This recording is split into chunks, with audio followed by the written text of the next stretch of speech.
The original Spongebob SquarePants Battle for Bikini Bottom is one of my favorite video games of all time. This game was the main pillar of my childhood, and it still holds up. Given that most licensed games are lazy and end up sucking, this game is a miracle. Recently, the remake was released. Spongebob SquarePants Battle for Bikini Bottom Rehydrated is a full remake from the ground up. I have spent the last several days completing the game, so now I will determine whether or not this game lives up to the original. The voice acting is one of the only parts of the game that wasn't entirely remade. They reused sound from the original game. For the most part, this works very well. The sound does not feel outdated at all. The voice acting doesn't feel like it was taken with an outdated microphone. However, they should have changed the voice acting just a little bit. Mr. Krabs is still voiced by a different voice actor than the voice actor from the show. So, do you want to trade shiny objects for a golden spatula? That's quality craftsmanship, that is. Come again. This is a little jarring. This new voice actor does a good job, but his performance does not fit with the rest of the cast. The musical score feels modern, and that's because unlike the voice cast, this was remastered. The original game's musical score is god tier, especially with tracks like Jellyfish Fields.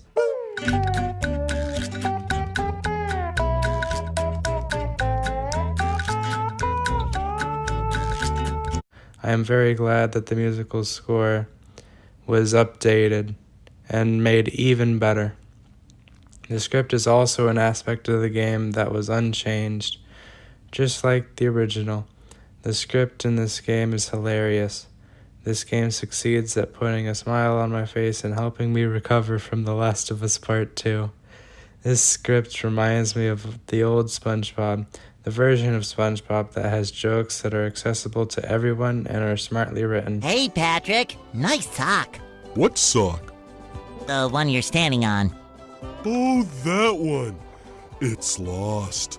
Well, if that one's lost, where are your other socks? Oh, they're more lost. All of the characters still feel like they're versions from the show. The story is very simplistic, but this isn't a story-based game, so that doesn't matter. The story in this game and the original is that Plankton creates an army of robots to steal the Krabby Patty secret formula, but Plankton forgot to switch the robots from disobey to obey, so the robots run amok and take over Bikini Bottom.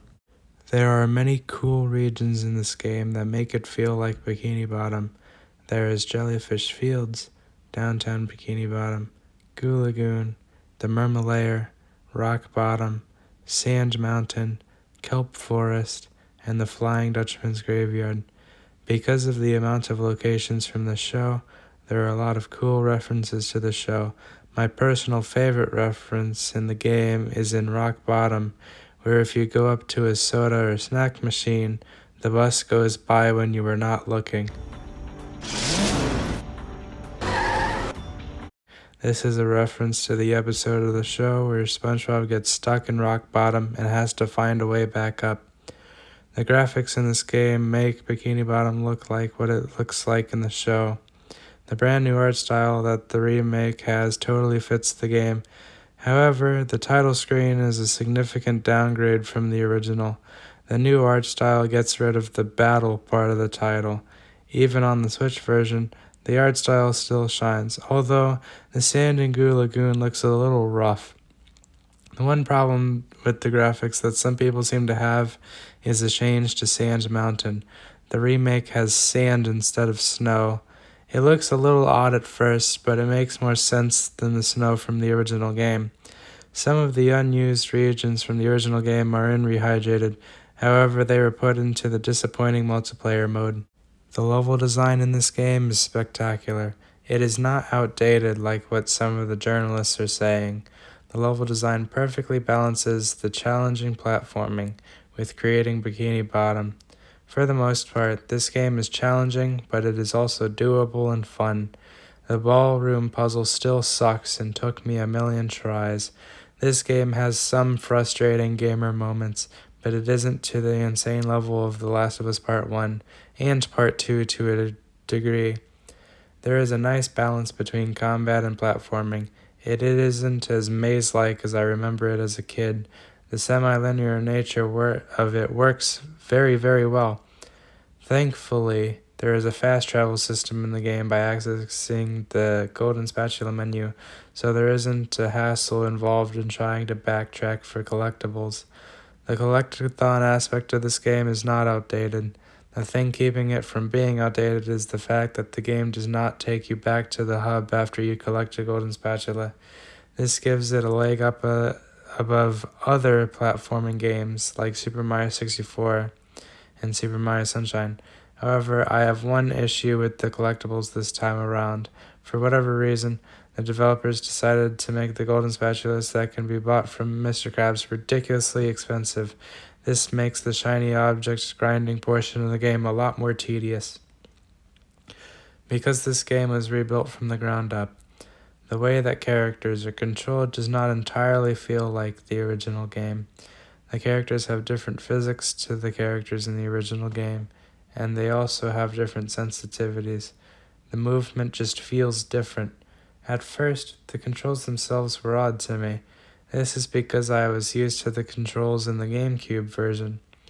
I wish I could play this game with the GameCube controller because that way feels way more natural than playing with the Switch controller. I found it weird how jumping was A instead of B, and special abilities were with B instead of A. Because of this control layout, I messed up the platforming section several times. I hated it when I accidentally ground pounded instead of jumped. On the Switch version, this is a weird thing with the movement that I didn't realize until I saw this online. Going diagonally on the Switch version causes Spongebob to sneak. This never harms my playthrough, but it seems to be an issue with 2 other players. One of the things that brings Rehydrated down from the original is the bugginess of the Switch version. I heard a lot of stories of people having issues with certain spatulas not showing up at all or registering once collected. I thankfully did not have an issue like that on my first run through the game. However, I did experience something very annoying. At least once every 3 hours or so, the screen would black out. The game was still running during this time, but I couldn't see anything. This didn't stop me from playing the game by resetting progress, but it was still very annoying. Apparently, this game was only in development for like 8 months. That is way too short of a game development time. This game was released in an unfinished state. I am hoping that these bugs are fixed by the development team. It looks like the team is actively working close with the players to fix these issues, so that is good. Lastly, the multiplayer is the thing that really brings the game down. On its own, the main game of Rehydrated comes quite close to the quality of the original, at least not on the Switch version. However, once you factor in the multiplayer mode, Rehydrated starts to not live up to the original. The multiplayer mode isn't bad, there just isn't a lot to it. The movesets of each of the characters are kind of basic, aside from maybe Squidward and Spongebob. The idea of a top-down multiplayer mode doesn't mesh well with the rest of the game. The camera angle ruins the game mode and makes me not enjoy it as much as the main game. The idea of putting a bunch of unused ideas into a multiplayer mode is really cool. However, I do not feel like it was executed the right way. The mech Squidward is an extremely interesting idea for a boss fight, and it has so much potential. It is a shame that this game threw away that potential by throwing him into a mode based on fighting waves of enemies. This mode by itself isn't all that bad. There is some challenge in it because if you die, you have to restart the wave of enemies. However, this mode is in the place of something that could have been so much more. Overall, while this game doesn't entirely live up to the original, it comes pretty close.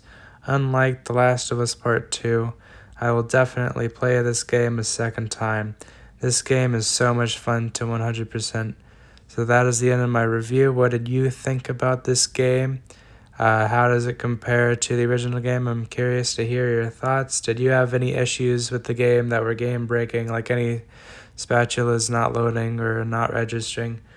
Please tell me in the comments. I want to see how common it is that this is happening, and I hope they fix it.